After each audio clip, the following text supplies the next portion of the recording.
નમસ્કાર, અરાઉન્ડ ગુજરાતમાં સમાચારો સાથે હું છું ઝિલન। સૌપ્રથમ વાત કરીએ યાત્રાધામ દ્વારકાના સુદામા પુલ પાસે અચાનક આખલાના ટોળાએ આતંક મચાવ્યો।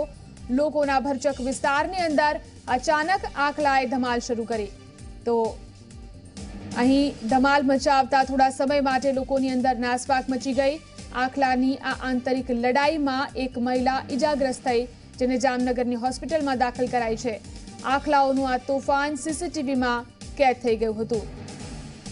તો દ્વારકાની અંદર આખલાઓએ ભર બજારમાં તોફાન મચાવ્યું, જેના કારણે એક મહિલા ઈજાગ્રસ્ત થઈ। તો આ આખી એ ઘટના સીસીટીવીમાં કેદ થઈ છે। રસ્તા ઉપર અચાનક આખલાઓએ ધમાલ મચાવી અને તેઓ દોડવા લાગ્યા, જેના કારણે એક મહિલાને ઈજા પહોંચી છે। તો આખલાનો આતંક આપ જોઈ શકો છો। આ સીસીટીવી દ્રશ્યો જે સામે આવ્યા છે, દ્વારકાની અંદરથી આખલાનો આતંક સામે આવ્યો છે અને જે રીતે આખલાઓ ભાગ્યા હતા, એક મહિલા ઈજાગ્રસ્ત થઈ છે। જાહેર રસ્તા ઉપર અચાનકથી આખલાઓનું ટોળું આવી ગયું હતું અને એક મહિલાને ઈજાગ્રસ્ત કરી હતી।